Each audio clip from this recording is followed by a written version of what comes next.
बाकी पूरी दुनिया मिलके भी हमारा कुछ नहीं कर सकती। अगर हम चाहेंगे अलहदा होने देंगे, ये बड़ी क्लियर बात है। अगर हम नहीं चाहेंगे ना, तो इंडिया हो, अमेरिका हो, इंग्लैंड हो, या पूरा नेटो, यूएन, जो मर्जी हो, हमारे साथ कुछ कर नहीं सकते। क्यों? क्योंकि हम लोग इटसेल्फ एक न्यूक्लियर स्टेट। समझ गई, मैं आपकी बात भी समझ गई और बाकी तमाम पाकिस्तानी यूट्यूबर्स की चलती हुई गेम्स को भी समझ गई। तार साहब, पाकिस्तान के अंदर चाइना के वाइस प्रीमियर आ रहे हैं आज ही, और आज ही 20 लोग जो हैं वो मारे गए हैं जमीयत उलमा इस्लाम फजलुर रहमान के एक जलसे के अंदर। और सुनने में आया कि 50 लोग जो हैं वो ज़ख्मी हैं। ऊपर से पाकिस्तान में तारड़ साहब इलेक्शंस भी आ रहे हैं कि ये हुकूमत जो है इसका टेन्योर तो बिल्कुल ख़त्म हो रहा है। उधर हम दुनिया से इन्वेस्टमेंट्स की बात कर रहे हैं, घर में धमाके हो रहे हैं। पाकिस्तान एक टेररिस्ट कंट्री है, क्या न्यूज़ पर मानेंगे? और 2 मंदिरों को तोड़ा गया, तो सर ये भी तो पाकिस्तान के अंदर हुआ, आपको खबर ही नहीं होगी? नहीं।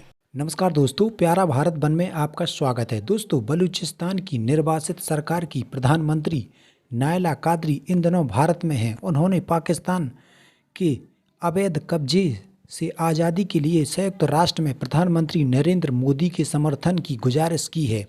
पाकिस्तान के चंगुल से छुड़ाने की मांग करते हुए कादरी ने कहा है कि एक समय था जब बलूचिस्तान की हैसियत स्वतंत्र देश की थी, लेकिन आज पाकिस्तान के अवैध कब्जे में है।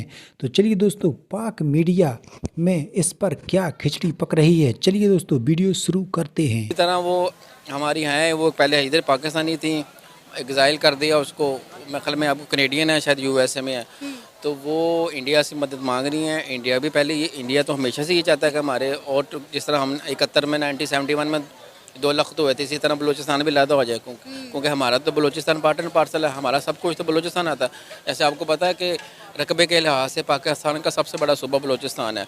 हमारी सारी मादनियात बलूचिस्तान में है, सुई गैस भी वहीं से निकलती है, सब कुछ उधर से। तो क्योंकि वो हमारे पाकिस्तान के वो सूबे जहाँ पे पाकिस्तान का सारा रेवेन्यू जनरेट होता है, चाहे वो गैस हो, चाहे वो तेल हो। आपको सबसे बड़ी बात बताऊँ आपको, बलूचिस्तान में हमारे पास सोने के ज़खायर भी हैं, वो मकाम है, रेकोर्डिंग का मकाम है। तो इसलिए इंडिया भी चाहता है कि वो हमारे पास आ जाए। इसी तरह गिलगित बल्तिस्तान है, इसी तरह अजाब है, जम्मू कश्मीर है, क्योंकि हमारे सारे दरिया जो है मेनली बेसिस उनकी आज़ाद कश्मीर उधर ही है। चीमा साहब, मैं इसे सारे को मिला के कुछ आपको सारा कुछ बताता हूँ। खासकर सबसे बड़ी बात तो ये, जो धमाका आपने बाजौर डिस्ट्रिक्ट में जेयूआई के कन्वेंशन में हुआ है, जिसमें 20 लोग जो है मारे जा चुके हैं, 50 जख्मी हैं, उनमें से भी अल्लाह ताला उन पे बेहतरी फरमाए, ज्यादती हुई है। लेकिन चीमा साहब, एक वेव आ चुकी है सूबा सरा केपी में, एक वेव है। पिछले आपने देखा होगा, एक हफ्ते में तकरीबन 3 ब्लास्ट हुए हैं, जिसमें बिलखसूस एक मस्जिद के अंदर, जिसमें अदनान अफरीदी एसएचओ था। मैं समझता हूँ कि अल्लाह ताला उसको जन्नत में जगह दे। उसने बड़ी बहादुरी के साथ वो अंदर घुसा है, और फिर वो ब्लास्ट के अंदर, यंग आदमी, very nice handsome looking gentleman. लेकिन इसमें इशारे दुनिया को क्या जा रहे हैं, इशारे क्या जा रहे हैं दुनिया में। दूसरी तरफ आप कहते हैं कि हम एग्रीकल्चर रेवोल्यूशन आएगा, दूसरा कह रहे हैं कि जिस तरह आप कह रहे हैं, रिफाइनरी की बात हो रही है ग्वादर के अंदर, $10 बिलियन की। सऊदी अरेबिया बड़ा इंटरेस्टेड है, और बड़ी मैच्योर हो रही है हमारी डीलें। एयरपोर्ट्स जो है वो ले रहा है, यूएई एयरपोर्ट्स लेगा।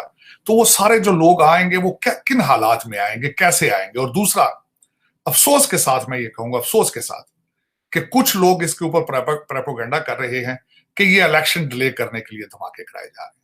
कुछ ये भी इसको इस्तेमाल कर रहे हैं अपने सियासी मकासद के लिए।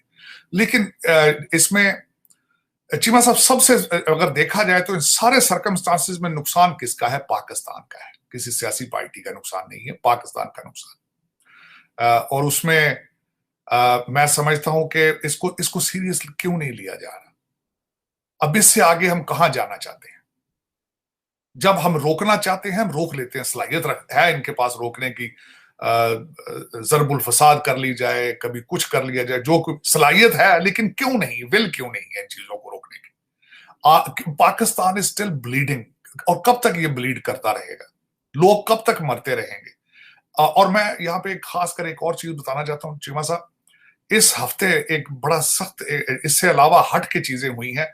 हम as a not a country we are going bankrupt, matter of fact हम एज ए सोसाइटी बैंकरप्ट हो रहे हैं। उसकी बैंकरप्ट किस तरह हो रहे हैं? हमारी इकदार खत्म होती जा रही है। हमने वैल्यूज खत्म होती जा रही हैं। एक सबसे बड़ी मिसाल जो मैं बताना चाहूंगा, ये दूसरा वाकया है। रिजवाना एक 14 साल की बच्ची है जो कि एक जज, सिविल जज साहब, पहले भी एक जज साहब के घर में इस तरह का हादसा हुआ था, ये दूसरी दफा हुआ है। रिजवाना एक लड़की है, 14 साल की बच्ची। मैं समझता हूं कि उसको जिस तरीके से मारते रहे हैं और उसके सर के अच्छा फिर मार के उसको एक कमरे में बंद कर दिया जाता था और उसके सर के जख्मों के अंदर कीड़े पड़ चुके, इन्फेक्शन हो चुका है और वो पता नहीं बचती है या नहीं बचती। लेकिन उसके ऊपर एक और ज्यादती हुई। उन जज साहब की बीवी जो कि मुलजमा है, उनको बेल बिफोर अरेस्ट दे दी गई हाई कोर्ट की तरफ से। और ये पाकिस्तान के अंदर स्लेवरी, ये जो मैं इसको स्लेवरी कहूंगा, इस स्लेवरी के ऊपर IMF की नजर क्यों नहीं पड़ती है? इस स्लेवरी के ऊपर ह्यूमन राइट्स वालों की नजर क्यों नहीं पड़ती है? इस स्लेवरी के ऊपर अमेरिकन एम्बेसडर की और ब्रिटिश एम्बेसडर की क्यों नजर नहीं पड़ती है?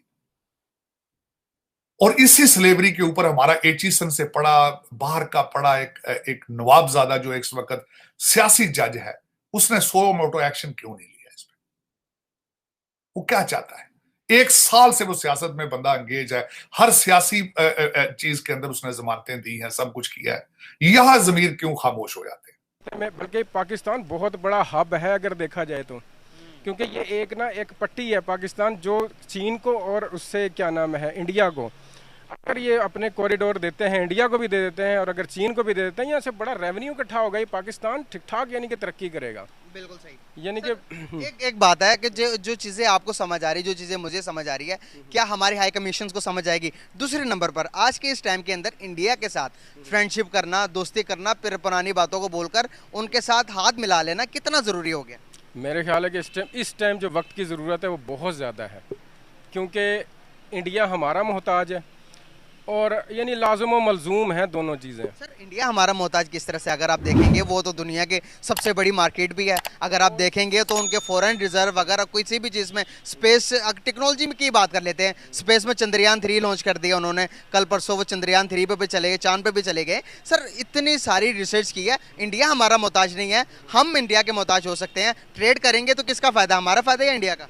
ओ भाई, इस टाइम अगर देखा जाए ना तो हमें इंडिया से लाजमी सुलह करनी चाहिए और हमें इंडिया को कॉरिडोर देना चाहिए। इंडिया की सबसे बड़ी मार्केट सेंट्रल एशिया की है, जिसको वो करना चाह रहा है, यानी कि वहाँ पे अपनी एक्सेस हासिल करना चाह रहा है और बीच में पाकिस्तान आ रहा है, इधर उधर से वो जा नहीं सकता। पाकिस्तान को चाहिए कि उनको कॉरिडोर दें और यहाँ से वो ट्रेड करें, पाकिस्तान उनसे महसूल इकट्ठा करे। बट टैक्स बहुत ज़्यादा इकट्ठा हो सकता है। देखें हमारे मुल्की मफाद में इस टाइम हम इक्तसादी तौर पे बहुत नीचे जा रहे हैं। हम रोज़ सुनते हैं आज दिवालिया हो गया, कल दिवालिया हो गया, परसों दिवालिया हो गया। हमें चाहिए कि हम हर चीज़ को छोड़ के ना